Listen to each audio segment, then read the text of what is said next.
So we're going to do something a little different today. Instead of a album review, an EP review, or a 6-song roundup, I'm going to try to do an unscripted artist review. So it's not going to be a review as such, it's more going to be me discussing an artist that I find interesting.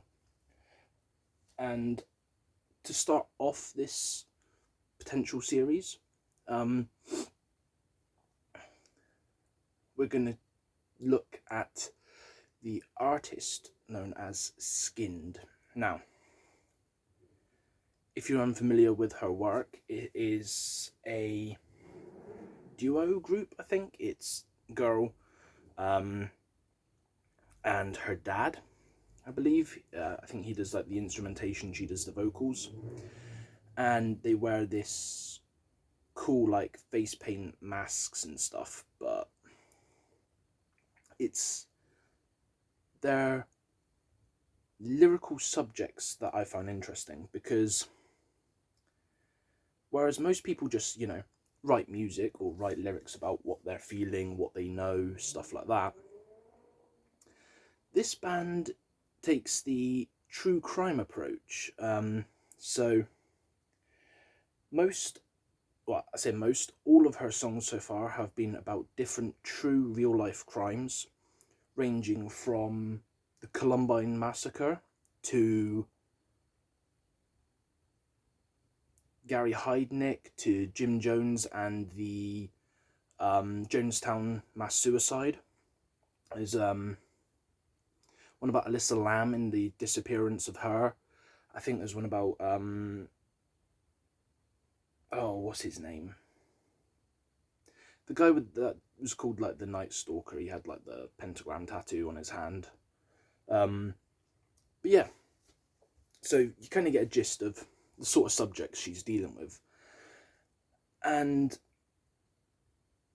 the reason I find her so interesting is because she doesn't just, tell the story of the crime. She turns it into actual lyrical content that is both engaging and interesting.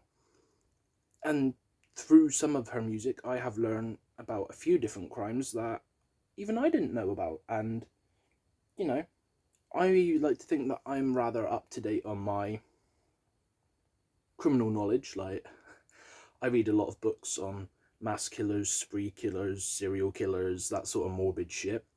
I watch a lot of true crime documentaries and things like that, but like, through her music, I discovered the case of Tyler Hadley, which I'd never knew about. And long story short, he's a boy that killed his own family with a hammer, and then threw a massive party in the house whilst his parents' dead bodies were in their bedroom buried under a load of shit. It is literally that. Like, he was off his rocker on drugs or something, and yeah. But if you've not listened to her, I would recommend checking her out, especially if you're into true crime. The sound is very different. It's very hard rock. I wouldn't class it as metal. Like, and her vocals remind me a little bit of Yolandi from The Antwoord. Just not as high-pitched and annoying. Like, some of the bits she says can be a bit grating, like, or the sounds she makes, but I think that's part of the charm, because it adds to an extra element of that like already experimental sort of sound that they have. But yeah, I think so far she's got 2 full EPs out with 3 songs apiece, and I want to say she's got 2 singles, which is Columbine, and I can't remember the name of the other one. But another thing is, sorry about that, Columbine features the I'd say he's a rapper. Bill Saber, who delivers some really cool, deep, not deep as in like, you know, guttural or profound, but like he's got a very deep voice, and he just like delivers these cool lines in the background of the song as she's like using her higher pitched vocal range, which weirdly they do complement each other quite nicely. And I think apart from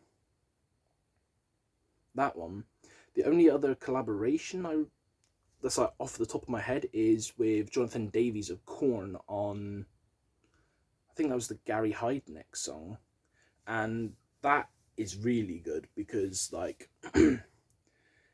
if you know Korn, you sort of know like Jonathan Davies has like a very unique sound, and his unique sound paired with SKYND's unique sound, it makes for like the ultimate unique sound experience.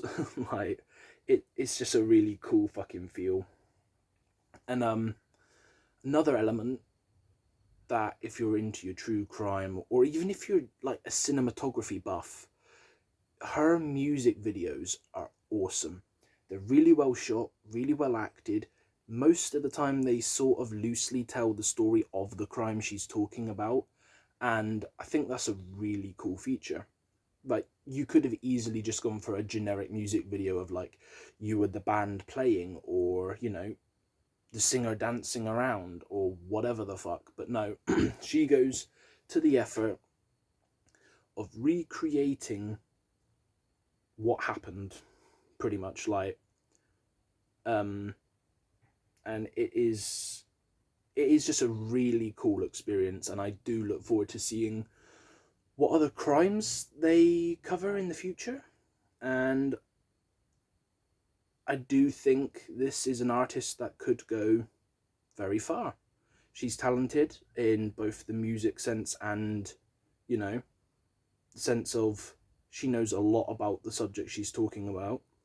And not only that, but the band is on the ball with their music video stuff, which in today's society I feel is quite a big part of if someone's going to like your music or not. Like, if you have a shit music video, no one's going to fucking pay attention, but if you have a great music video, people are going to be chomping at the bit to see what you do next. So